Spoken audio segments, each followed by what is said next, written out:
What is going on, everybody? It is Dylan with DFS bringing you a brand new video. Today's video going over Week 6's Monday Night Showdown on DraftKings and Fanduel. If you guys are new to the channel, I have these spreadsheets on the Showdown, so Monday and Thursday night, and it has both prices of DraftKings and Fanduel, so you guys can kind of compare and see what site you kind of want to play more on, depending on what guys you like. Obviously, FanDuel has a half PPR, so there's a difference. But before we get into that, I'll go over my main slate double up line. Thankfully, I cashed. I don't know how. I really don't. I guess there was just some bad plays. There wasn't too much ownership at quarterback and other places. But yeah, I somehow cashed. This is the massive double up. I always recommend going off of this when kind of building your bankroll and kind of seeing where the field's at as a whole for that week. So cash by 9 points, 143. I went with the Dallas attack of going Dak and CD. And this is what I said. I don't know how I cashed, right? I paid 15-3 for these two players, and they got me 21 points. I have two players on my team score more than that alone. So obviously I went with a 3 running back stack, which I typically don't do, but I like Tony Pollard. I think it was a really good game for him. The touchdown helped. Bucky scared me for a good amount of the time, but he was 75% owned, so it wasn't really getting hurt there. I had Drake London in my flex spot, and went to Bijan instead, and then went with Tampa defense, and they definitely paid off against Spencer Rattler, who, if you played Spencer Rattler, you had, I think, a good day. Like, you should have had a good day if your prices hit elsewhere. He definitely, I think, 14-ish points, somewhere around there, give or take. But yeah, my contrarian play, my play that definitely paid off was Zay Flowers, 6,500, getting 25 DraftKings points. I went Jatavion Sanders at tight end, definitely paid off, especially on I think it was the last drive for Carolina. Got, I think, 5 points off that drive alone, so that one definitely helped me out there. Ladd McConkey was kind of disappointing, a lot of injuries to start the game, but it is what it is. I'm still amazed I cashed with this line when I paid so much for two players and they did not produce, right? I could have went Spencer Rattler, I could have went Godwin and paid up for Ladd McConkey to somebody else, but I didn't. I somehow cash and we move on. So yeah, let's get back into why you're here. So if you guys are new to the spreadsheet, I have the keys on the right. It's basically a pick'em game. Some Buffalo is favorited by 1, but if you're going to money line, you're not really getting Jets at plus money that much as of right now. I just got them at plus 100 last night, and that's what I took. I just want to take the plus money in this game, to be honest. A lot of injuries, a lot of guys out, especially on Buffalo's side, their defensive line. So Josh Allen is I don't love the play. Kind of struggled against the Jets last season. Granted, that second game was a blowout. The first game was very odd. But Josh Allen, as of recent, I think is 5 touchdowns, 5 picks in the last 4 games against the Jets. It's very concerning there. Khalil Shakir is kind of banged up. James Cook is banged up. They got blown out last week. I mean, it was a blowout. We've seen it now 2 weeks in a row where you get, 2 top 10 offenses and one offense just gets blown out, right? So I do like Josh Allen. I don't love it, right? But on a slate like this, you go for guys that are going to get fantasy points, and regardless, if he doesn't get points through the air, he always has that rushing upside, or the mobile rushing upside. So being able to take off, being able to get the red zone touches, especially if James Cook is out, that's kind of a huge blow. Buffalo is a run-heavy team when they get to the red zone, so liking that aspect. I don't like James Cook even if he does play. I think the price is just too high, especially on both sides. The second most expensive on DraftKings, third on FanDuel, and the Jets play running backs pretty well. They do as a whole, so I don't want to go there. He's been limited. if he does play, I'm just going to avoid it. Garrett Wilson, I like on DraftKings in particular with a full PPR. FanDuel, not as much, and especially when he's the second most expensive player. I kind of like Breece Hall. I think that's the guy to go to. Garrett Wilson still lines up everywhere, so it's not like he's going to see one guy in particular. Obviously, Allen Lazard is their primary slot guy, but Garrett Wilson still gets plays to where he is getting in the slot. And the thing about the Jets, if you look and go and look at the routes, Allen Lazard and Garrett Wilson are both top 10 wide receivers in routes ran. It is crazy the amount of routes with the amount of offensive points they put up, but it goes with how good their defense is. Breece Hall, before we go to Breece Hall, Garrett Wilson has 9 red zone targets and Allen Lazard has 8. So they have 17 red zone targets combined by them. So if they get to the red zone, the Jets like to rely on those two guys in particular. So just another plus for Garrett Wilson. Breece Hall, the Bills are the second worst defense to running backs. And now you have to factor in there's no Von Miller. Ed Oliver's out. Those are 2 huge blows. They're already dealing with linebacker injuries as well. So I think Breece Hall and Braylon Allen both are in very good spots tonight. If you don't want to go Breece, for some reason say, hey, you want to attack, you want to get Josh Allen, you want to get James Cook, you want to get some of these more expensive guys, and you can't get to Breece Hall, but you still want some running back exposure. Braylon Allen, he is up there in price. I will say that he's not at the price point I'd like. I would like a 4,500-ish area on DraftKings, and on FanDuel probably, I don't know, 8, 9 or 8,500, somewhere around there.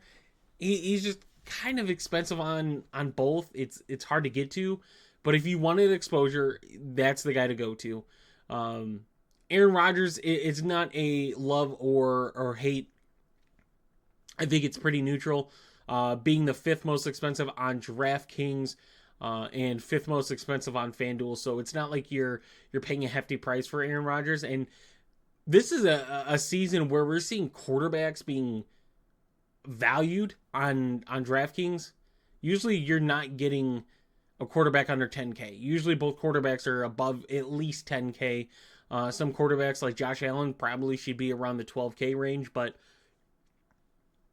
after what happened last week and facing the Jets, I can see why he's 11K.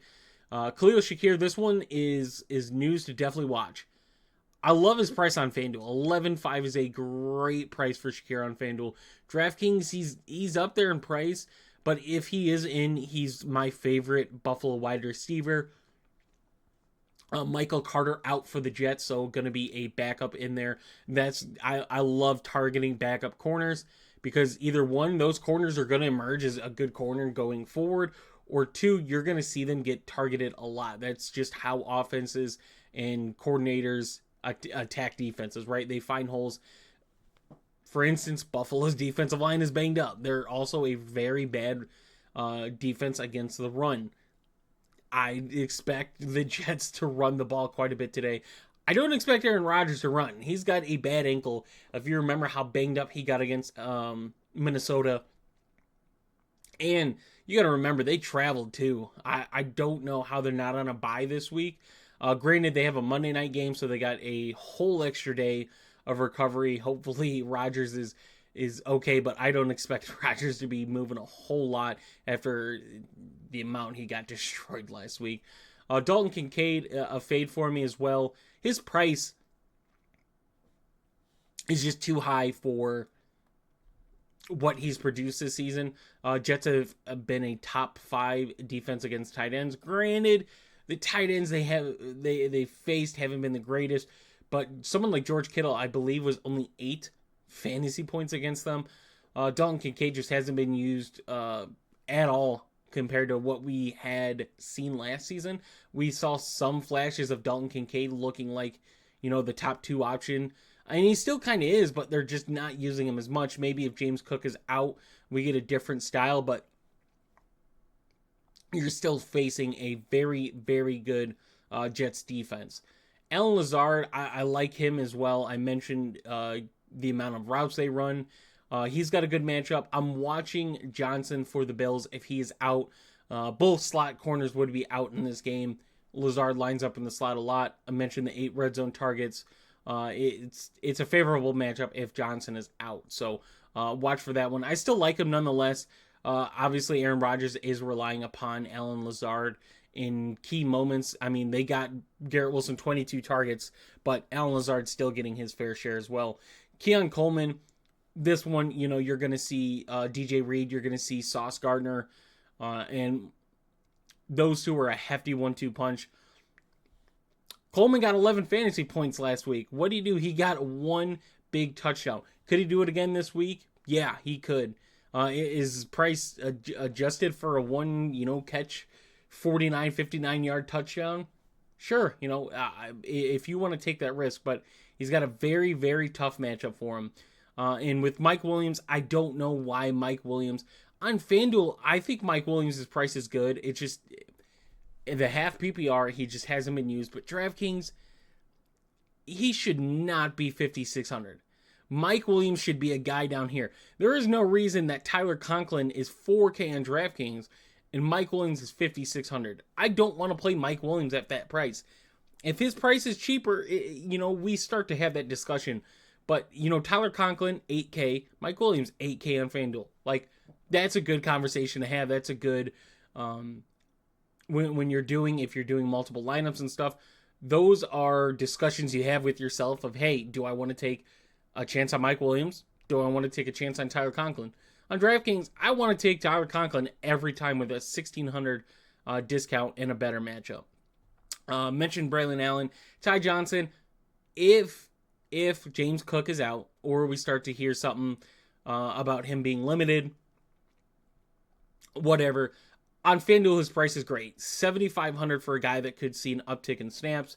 Ray Davis started to get higher carries to start the season, but it seems like Ty Johnson's the guy. But still, I think DraftKings was accounting for James Cook being out because Ty Johnson should not be 5,200 on DraftKings. I don't want to play him. I don't. Nothing against Ty Johnson. He just has not gotten, the volume has not gotten the work. I have to assume they thought James Cook was going to be out. He's just priced too high on DraftKings.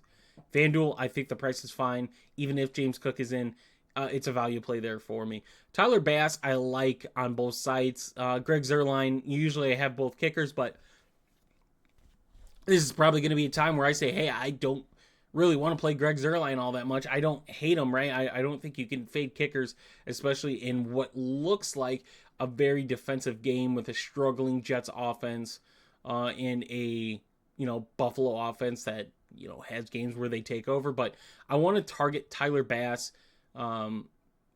Jets just have a really good red zone defense.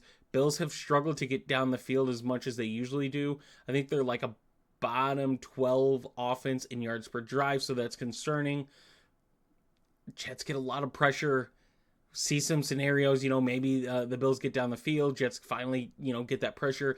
And I just like Tyler Bass. I think he's a really good play. I mentioned, the prices of some of these guys like Ty Johnson. Tyler Bass at 5K, I'm fine with playing on DraftKings. And on FanDuel, it's kind of normal for a kicker as well. I'm fine with playing him. This is a game where we have scenarios to where you got a 41 total. Jets offense has not been clicking. They made a change, right? That's what's important. But if you go and look at the change that was made, history has said it's not a good change, right? If you go and look at what the new coordinator has done when being on Tennessee, granted that was Ryan Tannehill. In one year was A.J. Brown. The other year was Treylon Burks, Josh Gordon, a bunch of, names like that. So my concern with the Bills defense, though, is the 2 injuries to their defensive line, possibly missing a corner, and the injuries to the linebacker. But the Jets offense has just struggled. They struggled. Aaron Rodgers has been banged up. Got really, really banged up against Minnesota. So there's a possibility, and the travel, there's a possibility the Jets look even worse than they did before. So I want to get exposure to the Bills defense. Tyler Conklin, 4K on DraftKings, 8K on FanDuel. Bills allow 10 DraftKings points a game to tight ends. Tyler Conklin, we've seen the games where he gets used, games he kind of fades away, but Jets do use all three tight ends in scenarios. I'm not saying in a play, but throughout a game, they'll have, volume, some snaps to all three tight ends, or two tight ends, whatever they have that week. But Tyler Conklin, I like his prices on both sides. So yeah, there to me, in my opinion, there's not a whole lot of value. So at 4K, I guess he's one of those guys that we consider value. And then Jets defense 3,600. You look at Josh Allen's numbers when under pressure, and they're not good. A lot of turnovers. He does have some big play potential, especially on the ground running, but Jets just haven't gotten a lot of takeaways. Playing against someone like Josh Allen, who I mentioned his last 4 games has like 4 or 5 interceptions, there's a big possibility this Jets defense is good. So, I mean, they are good, but good against Josh Allen and in fantasy tonight. So I want exposure to both defenses, and probably more than I should get exposure to. Curtis Samuel is a value if Shakir is out. If Shakir's in, he just doesn't get a lot of snaps. Matt Collins, MVS, just not really getting a lot. So if you're looking at from who I like on Buffalo, it's pretty much Josh Allen, Khalil Shakir, Tyler Bass. Those are my guys that I really, really want to get exposure to. The other ones, I'll get exposure to all of them, right? I'm going to get exposure to Keon Coleman, Matt Collins, Curtis Samuel, probably not MVS. But I'm going to get exposure. I just want to be lower on the field than lower than the field on these guys, more than some of these other guys on the Jets who I kind of want to target with how banged up the Bills defense is. But I mentioned there's a scenario, like every game, there's a scenario, this happens, but the travel, Aaron Rodgers banged up, new offensive coordinator, haven't. So I could see it. That's just how I am targeting it tonight. So like I mentioned, there's not a lot of values in my opinion. You could say Dawson Knox, but he has not been included like I thought he would. I would expect a lot of 2 tight end sets out of this team based off of what I've seen so far this season. Like, it's pretty much been, Matt Collins had his moment. Khalil Shakir is pretty much the number one guy. Keon Coleman and Josh Allen just haven't gotten on the same page yet. Dalton Kincaid hasn't been used. So I thought they were going to run a lot of 2 tight end sets, be able to run the ball good, which they have with James Cook. And they have some good play action plays, but they haven't. Ruckert just hasn't been really used. Xavier Gibson is pretty much a special teams guy. So that's pretty much it. Like, MVS has not done anything. He really hasn't. He's 4th in snaps. Like, Curtis Samuel, MVS compete with snaps. Mike Collins gets on the field more than them. But if Shakir's in, like, these guys are now competing instead of for the third spot. Sorry, they're competing for 4 and 5. So I don't want to get exposure to that, especially against this defense. So hope you guys did enjoy. If you guys are interested in joining our Discord, where you could get my weekly spreadsheets, get my Showdown spreadsheets, my bets and props, which I did somehow go 7-0 yesterday in my bets. Props, I ended up going, I think 13 and 8, I think is what I finished at after prime time, and I have 4 props up right now. So if you guys are interested in any of that, feel free to either message me or join the Discord with a very cheap subscription package. So hope you guys enjoyed. I will have a video going out tomorrow for the first look of week 7. So if you guys are interested in that, check that out tomorrow, and I'll see you in the next one.